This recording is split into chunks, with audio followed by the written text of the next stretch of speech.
Praise the Lord. आज आपण योहानकृत शुभवर्तमान याचा पहिला अध्याय 19 ते 28 ही वचनं बघणार आहोत. आपण वचनाला सुरुवात करण्यापूर्वी प्रथम आपण प्रार्थना करू. Hallelujah, hallelujah, hallelujah. धन्यवाद देते जिवंत पित्या प्रभू येशू ख्रिस्ता व पवित्र आत्म्या त्रैक्य देवाला मान, महिमा, गौरव, सन्मान युगानुयुग असो. होय प्रभू, आज विशेष करून बाप्पा जे काही वचन आम्ही शिकणार आहोत, पवित्र आत्म्या तुला मी विनंती करते, ये आणि हे वचनाचं गूढ गहन रहस्य तू आम्हाला खोलून सांग. मुख जरी माझं असेल तरी शब्द तुझे असू दे. माझं ओठ, जीभ आणि मुखाचा संपूर्ण ताबा तू घे आणि तुझ्या गौरवास्तव तुझं जे काही सखोल रहस्य ह्यात दडलेलं आहे हे तू आम्हाला उलगडून सांग. तुझ्या सामर्थ्याने आम्हाला भर, मला तुझ्या आत्म्याने भर. तसेच जे कुणी हे वचन ऐकणार आहे प्रत्येकाला तुझ्या आत्म्याने भर आणि तुझ्या पवित्र आत्म्याची रहस्य त्यांना उलगडून सांग. तसेच प्रभू, आज विशेष करून जे ऐकणारे आहेत त्यांचे आत्मिक कान, आत्मिक डोळे तू उघड आणि प्रत्येकाला तुझ्या आशीर्वादाने भर. इथून पुढची सर्व वेळ तुझ्या हातात सोपवते. तूच आमचा सांभाळ कर. ही सर्व प्रार्थना धन्य तारणाऱ्या येशूच्या नावात मागते आणि स्वीकारते, म्हणून तू ऐक. हे पित्या, आमेन. मी वाचते योहानकृत शुभवर्तमान याचा पहिला अध्याय 19 ते 28 ही वचनं आपण वाचू.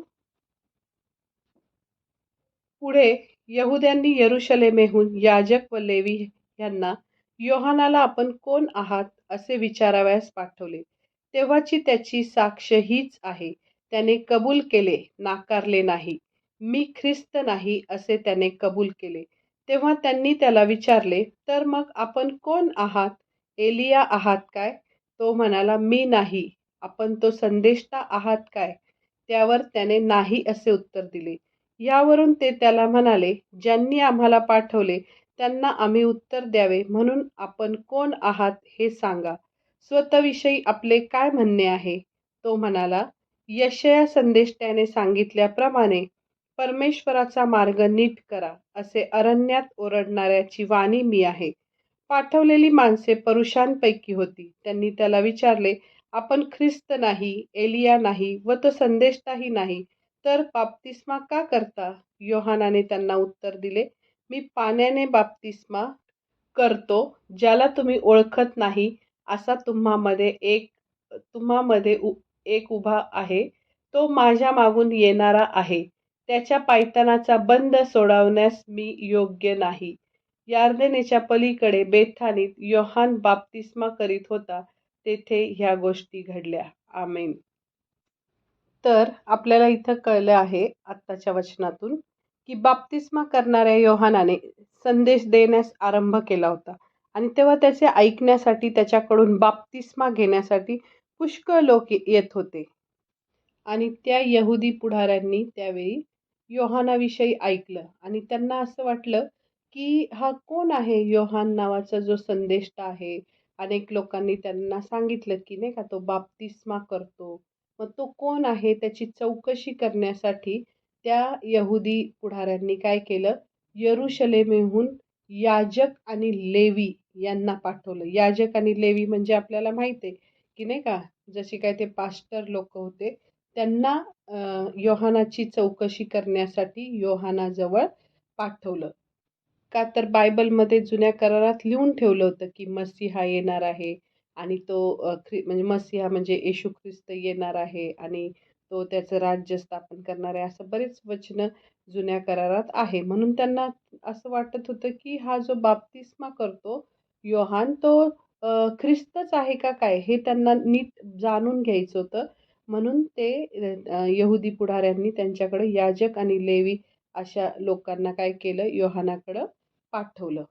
आणि आपण बघतो की बाप्तिस्मा करणारा योहान सगळ्यांना सांगत होता की पश्चाताप करा, स्वर्गाचं राज्य जवळ आले आहे. म्हणजे पश्चातापाच्या पण बाप्तिस्म्याची तो घोषणा करत होता. आणि म्हणजे येशू येण्यापूर्वी लोकांची अंतःकरणे, मने येशूकडे वळवावी, नाही का, त्यांनी त्यांच्या पापाचा पाश्चाताप करावा आणि आपण पापी आहोत हे समजून घ्यावं. कारण आपल्याला वचन माहिती आहे, की नाही का, एक देखील नीतिमान नाही. सर्वांनी पाप केलं आहे हे वचन माहिती आहे. मग प्रत्येकाला असं कळलं पाहिजे, की नाही का, आपण देवाच्या दृष्टीने पापी आहोत. आणि मग असं हे अ, जेव्हा मनातून एखादा माणूस मानतो, तेव्हा मग तो नम्र अंतकरणाने देवाजवळ येण्यास तयार होतो. जर एखाद्या माणसाला वाटत असेल काय, मी पाप केलं नाही, मला पश्चात्तापाची गरज नाही, तर तो येऊ शकतो का देवाजवळ? नाही. तर तसं हे होतं, की प्रत्येक मनुष्याच्या अंतःकरणाची तयारी करण्यासाठी, त्यांना येशूकडे नाही का त्यांच्या करणं वळवण्यासाठी हा बाप्तिस्मा करणारा योहान देवाने काय केला होता?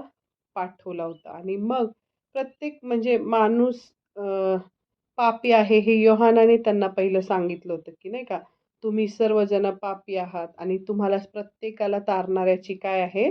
गरज आहे. म्हणूनच सर्व लोकांना पश्चाताप करा असं तो काय करत होता? आव्हान करत होता. म्हणत होता सारखं, पश्चाताप करा कारण स्वर्गाचे राज्य जवळ आलेलं आहे. आणि अजून एक वचन तो त्यात बोलतो, की त्या पश्चाताप करणाऱ्या लोकांना, की मी तुमचा बाप्तिस्मा पाण्याने करतोय. हं. पण असा अजून एक येत आहे, की जो तुमचा बाप्तिस्मा पवित्र आत्म्याने करेल, असं तो त्यांना सांगत होता. हं. आणि आपल्याला माहिती आहे मागच्याच सगळ्या बायबल स्टडीमध्ये आपण बघितलं, की योहानासारखा थोर संदेष्टा आजपर्यंत झालेला नव्हता. आणि तो मागच्या वेळेस पण मी सांगितलं, की तो म्हणतो, की नाही का, की त्याच्या पायतानाचा बंध सोडण्याची सुद्धा माझी पात्रता नाही, असं योहान प्रत्येक वेळी येशूबद्दल म्हणत होता, की येशू हा परमपवित्र देवाचा मुलगा हा येणार आहे आणि तो तुम्हाला पवित्र आत्म्याचा बाप्तिस्मा देणार आहे. त्यासाठी तो लोकांची अंतःकरणे तयार करण्यासाठी तो इथं आला होता. मग आपल्याला माहिती आहे, की नाही का, योहान केवळ पाण्याने बाप्तिस्मा करण्यासाठी आला होता आणि येशू पवित्र आत्म्याने बाप्तिस्मा करण्यासाठी येणार होता. आणि मग हे आपल्याला सगळं माहीत आहे. मग योहानाला ज्यावेळेस ते यरुशलेमेहून याजक, लेवी, यहुदी पुढाऱ्यांनी चौकशी करायला योहानाकडे जवळ पाठवले, तेव्हा योहानाला माहीत होतं, की हे जे यहुदी पुढारी आहेत, याजक, लेवी आहेत, ते आपल्यालाच ख्रिस्त समजत आहेत. आणि मग ते नीट बारीक चौकशी करतात त्याची, की म्हणजे त्यांना असं माहीत होतं ना, की ख्रिस्त मसीहा येईल, म्हणजे येशू ख्रिस्त येईल आणि आपल्याला त्या रोमन सत्तेच्या साम्राज्याच्या त्या रोमन गुलामगिरीतून आपल्याला काय करेल? सोडवल आणि इस्रायलाचं एक स्वतंत्र राज्य स्थापन करल. असं सर्व यहुद्यांची अपेक्षा होती, की आपली गुलामगिरी कायमची नष्ट होईल आणि आपलं एक स्वतंत्र राज्य, जिथं सगळ्यांना आनंद असेल, असं राज्य ख्रिस्त मसीहा घेऊन येणार आहे, असं त्यांना वाटत होतं सगळ्यांना. म्हणून मग ते त्याला विचारतात, "तुम्ही कोण आहात?" मग योहानाने त्यांना लगेच ताबडतोब सांगितलं, की "नाही, मी तो ख्रिस्त मसीहा नाहीये, तर मी काय आहे?" त्यांनी त्याला विचारलं, "मग तू तो नाहीये, ख्रिस्त नाहीयेस, मग तर तू कोण आहेस?" असं यहुदी पुढाऱ्यांनी त्याला विचारलं. "तू एलिया आहेस का?" त्याला काय विचारलं त्यांनी? "तू ख्रिस्त नाहीस, तर मग एलिया आहेस का?" कारण आपल्याला माहिती आहे, की एलिया हा पण एक देवाचा महान संदेष्टा आपण जुन्या करारात बघितला.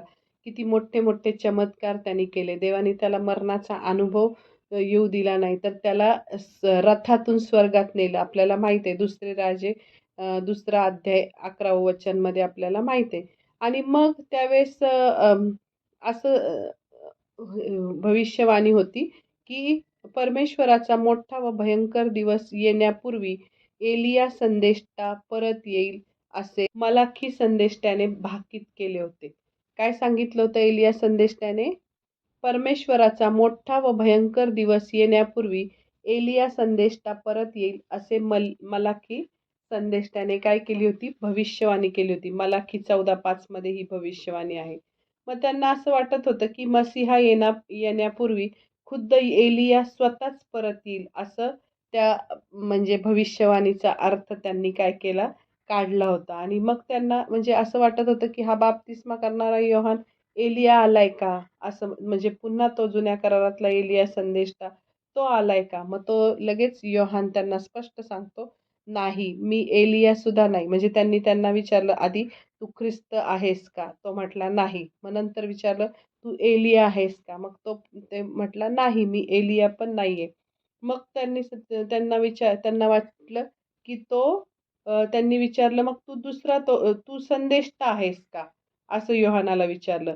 आणि कारण असं त्यांच्यामध्ये असं अजून एक त्यांना वचन माहीत होतं. त्यांना असं माहीत होतं, की यहुदी लोकांमधून माझ्यासारखाच एक संदेष्टा उदयास येईल, असं मोशेने भाकीत केलं होतं. अनुवाद 18:15 मध्ये. मग त्यांना असं वाटलं, की मग तो नाही तर मग हा मोशेसारखा संदेष्टा आलाय का? असं ते त्याला विचारतात. मग तो म्हटला, "नाही, मी तो संदेष्टा सुद्धा नाही." असं पुन्हा त्या बाप्तिस्मा करणाऱ्या योहानाने स्पष्टपणे सांगितलं. म्हणजे त्यांच्या डोक्यातल्या ज्या शंका होत्या, त्या सगळ्या त्यांनी क्लिअर केल्या. तो म्हटला, की "मी तो ख्रिस्त नाही, मी एलिया नाही, मी तो संदेष्टाही नाही." असं सगळं त्यांनी काय केलं, सांगितलं. मग त्या शेवटी याजक आणि लेवी यांना प्रश्न पडला आणि मग त्यांनी योहानाला विचारलं, "तर मग तू कोण आहेस? तू एलिया पण नाही, तू मोशेसारखा पण नाही संदेष्टा, तू ख्रिस्त पण नाही. मग तू कोण आहेस?" मग त्या प्रश्नाचं योहानाने यशया संदेष्टाच्या शब्दांनी उत्तर दिलं. यशयामध्ये लिहिलंय, यशया 40 वा अध्याय आणि 3रं वचन त्यात लिहिलंय, "परमेश्वराचा मार्ग नीट करा, असे अरण्यात ओरडणाऱ्याची वाणी मी आहे." म्हणजे इथं त्याने काय केलं, वचनाद्वारे त्यांना काय केलं, उत्तर दिलं. म्हणजे खऱ्या मसीहाचे म्हणजे खऱ्या ख्रिस्ताचं आगमन होणार आहे, हे जाहीर करण्यासाठी त्याला देवाने काय केलं होतं, पाठवलं होतं. मलाकी 3रा अध्याय 1ल्या वचनात पण ह्याचा संदर्भ दिलाय, की नाही का, मी आपल्या दूताला तुझ्यापुढे पाठवतो. म्हणजे दूताला म्हणजे बाप्तिस्मा करणाऱ्या योहानाला येशू येण्याच्या आधी येशूचा स्वीकार करण्यासाठी लोकांची अंतःकरणे तयार करण्यासाठी योहानाला पाठवलेलं होतं. आणि म्हणजे योहानाचं काम काय होतं, बाप्तिस्मा करणाऱ्या योहानाचं, की येशूचा स्वीकार करण्यास आधी लोकांची अंतःकरणे काय करायचं, तयार करायचं. म्हणजे त्यांना आपल्या म्हणजे आपल्या पापांची जाणीव करून द्यायची. पश्चातापी अंतःकरण त्यांचं व्हावं, नाही का, पश्चाताप करावा लोकांनी, असा संदेश देऊन त्याला कार्य करायचं होतं. हे त्यांनी सांगितलेलं आहे. मग त्यांनी क्लिअर सांगितलं सगळ्यांना, की नाही का, मी मोशे नाही, मी एलिया नाही, मी ख्रिस्त नाही, मी तो संदेष्टाही नाही. हे सगळं त्यांनी क्लिअर सांगितलं. मग ते म्हणतात त्याला, तू ते याजक व लेवी त्याला म्हणतात, की तर मग तू कोण आहेस? या प्रश्नाला योहानाने म्हणजे यशया संदेष्टाच्या वचनाने उत्तर दिलं, की परमेश्वराचा मार्ग नीट करा, असे अरण्यात ओरडणाऱ्याची वाणी मी आहे. हे त्यांनी सांगितलं. मग ते आपल्याला माहित आहे. तर मग त्याला प्रश्न विचारणाऱ्यांपैकी काही परुषी पण होते. जसे याजक, लेवी होते यहुदी पुढाऱ्यांमध्ये, तसे काही परुषी होते. आणि हे परुषी हा यहुदी लोकांचाच एक कट्टर पंथ होता. आणि ते बाप्तिस्मा करणाऱ्या योहानाला बाप्तिस्मा करण्याचा अधिकार कोणी दिला, हे त्यांना जाणून घ्यायचं होतं. म्हणजे ते कट्टर होते की नाही, कट्टर पंथ होता परुषी. आणि मग त्यांना असं जाणून घ्यायचं होतं, की ह्याला हा अधिकार कुणी दिला? हं. आणि मग ते त्याला म्हणजे त्यांना माहीत होतं, म्हणजे त्यांच्यामध्ये अशी प्रथा होती, की धर्मामध्ये यहुदी धर्म स्वीकारणाऱ्याला धर्मांतर करून म्हणजे यहुदी धर्मात येणाऱ्या परराष्ट्रीय व्यक्तीलाच फक्त बाप्तिस्मा देण्याची त्यांची रीत होती. आणि मग इथं असं दिसलं, की यहुदी लोकांना कोणीच बाप्तिस्मा देत नसे. कारण ते असे, त्यांना अभिमान होता, की आम्ही यहुदी लोक आहोत, आम्ही देवाचे निवडलेले लोक आहोत, नाही का, असं त्यांना वाटायचं. म्हणजे यहुदी लोकांना आजपर्यंत त्यांच्या ह्याच्याप्रमाणे, धर्माप्रमाणे कुणीही बाप्तिस्मा देत नसायचं. म्हणजे जे इतर धर्माचे लोक यहुदी धर्माचा स्वीकार करायचे, तेव्हा ते त्यांना परराष्ट्रीय लोकांना बाप्तिस्मा देऊन यहुदी धर्मात त्यांना नाही का एंट्री करून घेण्यासाठी त्यांना बाप्तिस्मा द्यायचे. पण यहुदी हे लोक, त्यांना कुणी देत नव्हतं ना बाप्तिस्मा. मग तर ते त्यांना असं वाटत होतं, की आम्हाला बाप्तिस्मा घ्यायची काहीच गरज नाहीये. कारण आम्ही यहुदी आहोत. आम्ही काय ह्या परराष्ट्रीय लोकांसारखे पापी नाहीयेत. त्यांना असं वाटायचं, की आपण देवानी आपल्याला निवडलेलं आहे आणि आपण काय पापी नाहीये. तेव्हा मग यहुदी लोकांना बाप्तिस्मा देणारा हा योहान कोण आहे? ह्याला काय अधिकार आहे? हे त्या यहुदी याजक, लेवी, परुषी लोकांना काय करायचं होतं? जाणून घ्यायचं होतं. आणि मग योहानाने त्यांच्या प्रश्नाचं उत्तर एकदम सरळ उत्तर दिलं नाही. तो म्हणाला, "मी पाण्याने बाप्तिस्मा करतो. माझा बाप्तिस्मा साधा बाप्तिस्मा आहे, फक्त पाण्याचा. पण इथं अजून एक जो येणार आहे, तो तुमचा बाप्तिस्मा पवित्र आत्म्याने करील." आणि आपल्याला माहिती आहे, की योहानाने पाण्याचा बाप्तिस्मा केला आणि येशूने पवित्र आत्म्याने बाप्तिस्मा केला. आपल्याला अनेक वचनं त्याच्यावर माहिती आहे. म्हणजे पवित्र आत्मा म्हणजे काय? देवाचा स्वतःचा आत्मा. जेव्हा एखादा माणूस ख्रिस्तावर विश्वास ठेवतो, तेव्हा पवित्र आत्मा त्याच्या अंतःकरणामध्ये प्रवेश करतो आणि पवित्र आत्मा म्हणजेच ख्रिस्ताचा आत्मा असंही आपल्याला म्हणता येईल. मागच्याच वेळेस हे मी सांगितले, की नाही का, देव जो पिता, देव जो पुत्र आणि देव जो पवित्र आत्मा, हे तीनही एकच देव आहेत. म्हणून जर एखाद्या व्यक्तीने येशूचा स्वीकार केला म्हणजे प्रभू येशू पवित्र आत्म्याच्या रूपाने त्या व्यक्तीच्या जीवनात येतो. आपल्याला प्रगटीकरणाचा 3रा अध्याय आणि 20वं वचन माहिती आहे, की "पहा मी दार ठोकत आहे." नाही का? जो कोणी दार उघडेल त्याच्या अंतःकरणात मी येईल. हे आपल्याला वचन माहिती आहे. मग तो त्या व्यक्तीला काय करतो? आत्म्याने परिपूर्ण करतो. आणि या प्रकारे म्हणजे कुठल्याही माणसाचा नवीन जन्म होतो. आपल्याला माहिती आहे आणि पवित्र आत्म्याच्याद्वारे त्याची नवी उत्पत्ती होती. आणि ह्यालाच म्हणतात, की नाही का, पवित्र आत्म्याने बाप्तिस्मा होणे. म्हणजे योहान तात्पुरतं बाप्तिस्मा म्हणजे बाह्य शुद्धी करत होता पाण्याने बाप्तिस्मा करून. पण पाणी आपल्याला माहिती आहे वरवरचा पृष्ठभाग स्वच्छ करते म्हणजे मलिनता स्वच्छ करते. पण पवित्र आत्म्याने येशूने पवित्र आत्म्याने केलेला बाप्तिस्मा म्हणजे कायमची अंतरंगातील म्हणजे आत्म्यातील कायमची आंतरिक शुद्धी करणे. हा पवित्र अंतःकरणाचा पालट होणे म्हणजे पूर्वी आपण समजा चोऱ्या करत असू, खून करत असू, वाईट गोष्टी करत असू, तर आपण त्या गोष्टींचा पश्चाताप करून तो सोडून टाकाव्या आणि नवीन जीवनाने पवित्र आत्म्याच्या मदतीने चांगल्या जीवनाची चॉईस करून ते चांगलं जीवन जगणे, ह्याला म्हणतात पवित्र आत्म्याचा बाप्तिस्मा. मग हे पवित्र आत्म्याच्या आत्म्याने होणाऱ्या महान बाप्तिस्म्याचा स्वीकार करण्यास लोकांना तयार करणं हाच योहानाच्या पाण्याच्या बाप्तिस्म्याचा उद्देश होता. म्हणजे इथं आपल्याला असं कळतं, की योहानाच्या बोलण्याचा अर्थ असा होता, की यहुदी पुढाऱ्यांनी योहानाच्या अधिकारासंबंधी प्रश्न विचारू नये. तो फक्त ज्याला महान अधिकार आहे म्हणजे जो देव, त्याची, येशूची घोषणा करणारा होता. आणि मग तिथं 28व्या वचनात सांगितलं, की योहान यार्देन नदीच्या तीरावर बाप्तिस्मा करीत असे. आणि म्हणजे इथं हे जे स्थळ होतं ते यरुशलेमेपासून नाही का 25 किलोमीटर अंतरावर होतं.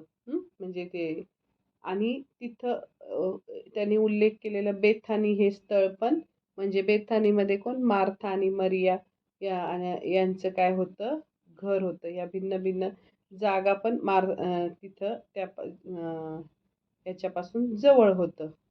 त्या बाप्तिस्मा करण्याची जी जागा होती यारदेन नदीच्या तीरावर, तिथून ते जवळ होतं. तर त्याच्याच पुढच्या वचनात आपण बघू 29वं वचन पण बघू आपण, की मग यहुदी पुढाऱ्यांनी येऊन बाप्तिस्मा करणाऱ्या योहानाला प्रश्न विचारले आणि हे पहिल्या दिवशी झालं. आता जोडूनच घेऊ पुढचं पण वचन, की दुसऱ्या दिवशी योहानाने येशूला येताना बघितलं. म्हणजे आदल्या दिवशी हे घटना झाल्या, की योहान बाप्तिस्मा करत होता आणि तेव्हा हे पुढारी येऊन त्यांनी एवढे प्रश्न विचारले आणि दुसऱ्या दिवशी काय झालं, की योहानाने येशूला येताना पाहिलं. आणि तो लोकांना सर्वांसमोर मोठ्याने बोलला, "हा पहा, जगाचे पाप हरण करणारा देवाचा कोकरा." आणि मग म्हणजे सगळ्यांना आश्चर्यच वाटलं. आता देवाचा कोकरा या शब्दाचा अर्थ सर्वच यहुदी लोकांना माहीत होता, कारण हे देवाला केलेलं यज्ञार्पण होतं. म्हणजे यरुशलेम येथील यहुदी लोकांच्या मंदिरामध्ये आपल्याला माहीत आहे, की दररोज सकाळी, प्रातःकाळी म्हणजे सकाळी आणि सायंकाळी एक कोकरू अर्पण केलं जायचं मंदिरामध्ये. आपल्याला माहीत आहे निर्गम 29:38 ते 46 मध्ये हे लिहिलेलं आहे. आणि मग त्यांना माहीत होतं, की यहुदी लोकांचं सर्वात मोठा वल्हांडण सणाच्या वेळी त्यावेळेस तर म्हणजे देवानी त्या सर्व मिस्री लोकांच्या दास्यातून यहुदी लोकांना काय केलं, जे गुलाम होते यहुदी लोक आणि त्यांना त्या गुलामगिरीतून सोडून बाहेर आणलं आणि त्याची आठवण म्हणून वल्हांडण सणाच्या वेळेस त्याची प्रत्येकाने एक कोकरू अर्पण करायचं असं हे सगळं त्यांना माहीत होतं. आणि खरोखर म्हणजे योहान आणि पौल या सगळेजण येशूला काय म्हणतात, वल्हांडणाचा कोकरा. आणि वल्हांडणाचा कोकरा असे म्हणत होत्या. मग तसं योहान त्याला म्हटलं, की हा पहा जगाचं पाप हरण करणारा देवाचा कोकरा. मग पूर्वीच्या त्यावेळेस असंच रीत होती, की जे यहुदी लोक होते ते आपल्या स्वतःच्या पापांचं प्रायश्चित म्हणून देवाला पशुयज्ञ अर्पण करायचे. म्हणजे चर्चमध्ये जाऊन तो चं रक्त तिथं देवाला ते काय करायचे, अर्पण करायचे.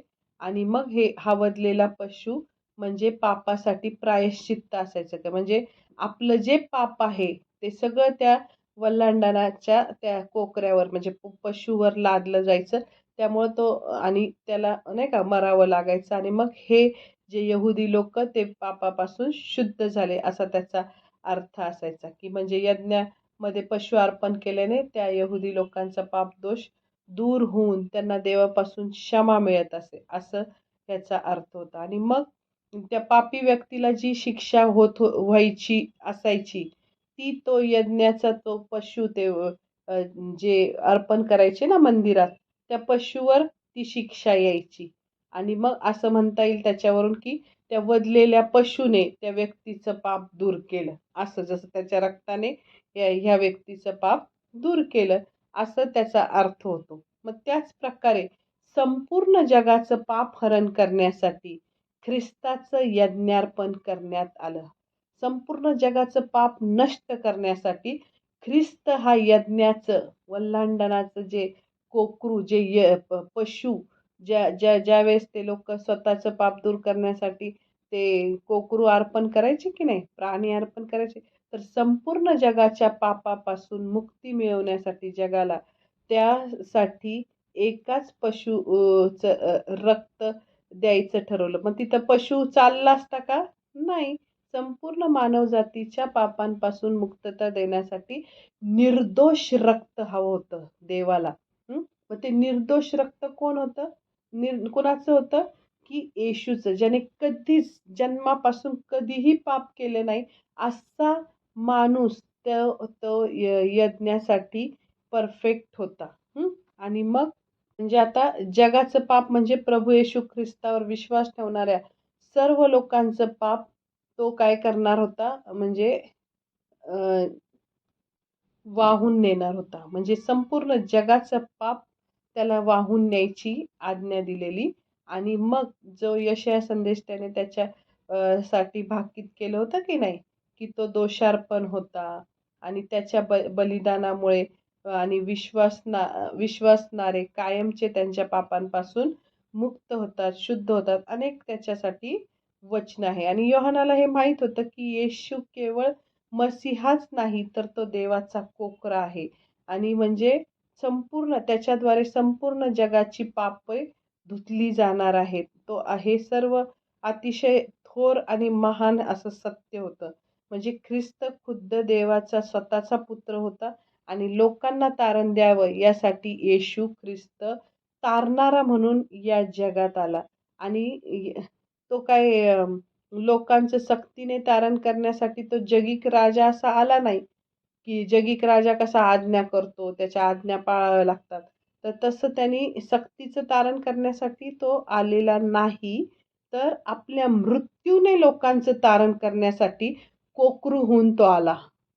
कधी पण आपण बघतो राजे हुकूमत करायला येतात नाही का, प्रजेवर राज्य करायला येतात. पण इथं हा जो राजा आहे, वधलेला कोकरा जो आलेला आहे, येशू जगिक राजा असा आला नाही, तर तो खरंच राजा आहे.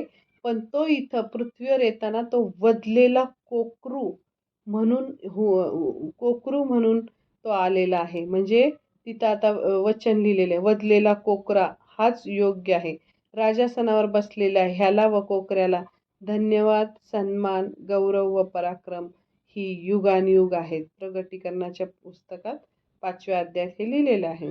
तर मग असा हा वधलेला कोकरा, ह्याच्या मागची सगळे सत्य, गूढ गहन रहस्य आपल्याला कळले ना, की बाप्तिस्मा घेण्यासाठी येशू बाप्तिस्मा करणाऱ्या योहानाकडे आला आणि त्यापूर्वी त्या दोघांची भेट झाली नव्हती. बघा किती अद्भुत रहस्य आहे, की तो असं समोरून येताना दिसला आणि येशू समोरून दिसल्या दिसल्या त्याच्या तोंडातून काय शब्द निघाले योहानाच्या, की हा पहा जगाचे पाप हरण करणारा देवाचा कोकरा. म्हणजे हे त्याला कुणी प्रगट केलं, की पवित्र आत्म्याने त्याला प्रगट केलं.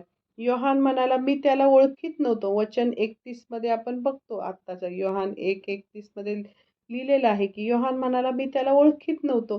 परंतु योहानाने येशूला पाहताच क्षणी असं ओळखलं, की हा साधारण मनुष्य नाहीये. त्याच्या बाबतीत काहीतरी विशेष आहे. येशू मसीहा येणार आहे याची योहानाला जाणीव होती. आहे की नाही? कारण आपल्याला माहिती आहे, की मत्ते 3:14 मध्ये योहान येशूला म्हणाला होता, की नाही, आपल्या हातून मी बाप्तिस्मा घ्यावा असे असता आपण माझ्याकडून बाप्तिस्मा घेण्यासाठी येता, हे कसे? हे त्याला माहित होतं. म्हणजे इस्रायल या यहुदी राष्ट्राने, इस्रायलमधल्या लोकांनी आपल्या मसीहाला, येशू ख्रिस्ताला स्वीकारावं, त्यासाठी त्यांची तयारी करावी, हाच बाप्तिस्मा करणाऱ्या योहानाच्या म्हणजे कार्याचा हेतू होता. म्हणजे येशू ख्रिस्त ह्या इस्रायल देशास प्रगट व्हावा म्हणूनच योहानाचं आगमन झालं होतं, की नाही? म्हणजे येशूचा बाप्तिस्मा करण्यापूर्वीच योहानाने त्याला ओळखले होते, की हा देवाचा पुत्र आहे. हा पहा जगाचे पापहरण करणारा देवाचा कोकरा. तरीही येशू देवाचा स्वतःचा पुत्र आहे हे योहानाला येशूच्या बाप्तिस्म्यानंतरच पूर्णपणे समजले. कारण तेव्हा त्याने बघितलं, की पवित्र आत्मा कबुतरासारखा येशूवर उतरलेला योहानाने पाहिला. तेव्हाच त्याला हे समजलं. वचनात लिहिलेलं आहे, की नाही, मार्क 1 मध्ये लिहिलेलं आहे, की ज्याच्यावर पवित्र आत्मा उतरेल तोच पवित्र आत्म्याने बाप्तिस्मा करणारा असेल, असे देवाने योहानाला सांगितलं होतं. मार्क 1:8 मध्ये लिहिलेलं होतं. तर मग आता आपण बघतो, की येशू हा स्वतः पापविरहित होता. आणि तेव्हा त्याला म्हणजे आपल्याला माहिती आहे, की इब्री 4:14-15 मध्ये ते लिहिलेलं आहे. आणि मग त्याला स्वतःसाठी बाप्तिस्मा घेण्याची काही गरज नव्हती. खरं तर आमच्या खातीर त्याने काय केलं? बाप्तिस्मा घेतला. म्हणजे येशूने, म्हणजे एवढा मोठा तो देवाचा पुत्र असून, संपूर्ण जगाचा मालक असून, त्याने स्वतःला काय केलं? आमच्यासाठी नम्र केलं. त्याने आपली पापे, आपल्या संपूर्ण जगाची पापे त्यांनी स्वतःवर घेतली.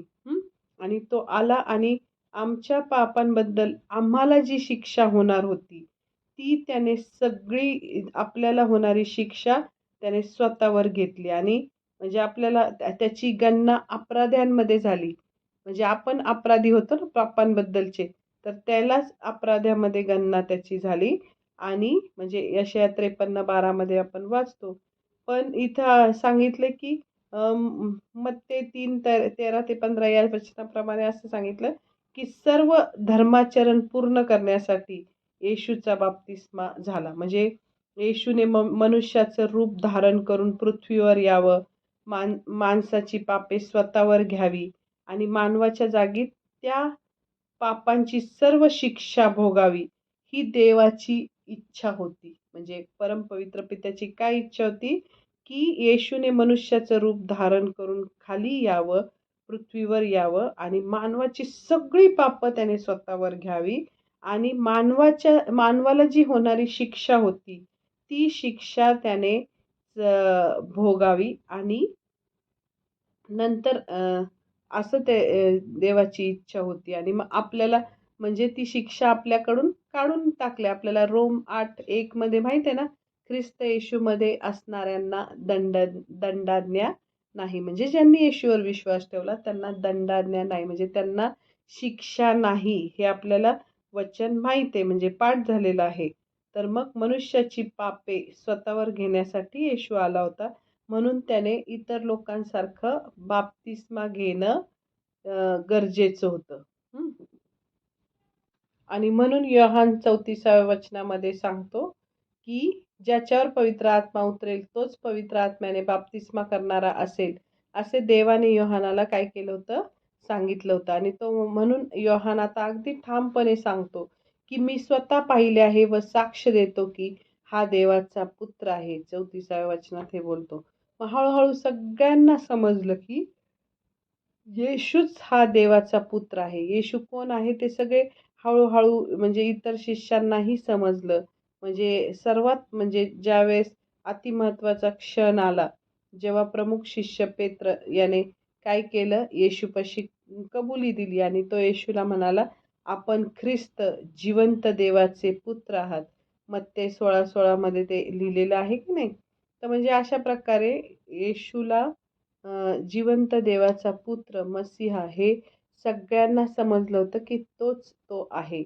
मग हे आपण आत्ता बघितलं आणि येशू कशासाठी आला? काय त्याचं कार्य होतं? योहानाने कसं प्रगट केलं? हे आज आपण बघितलं. God bless you. देवाला धन्यवाद.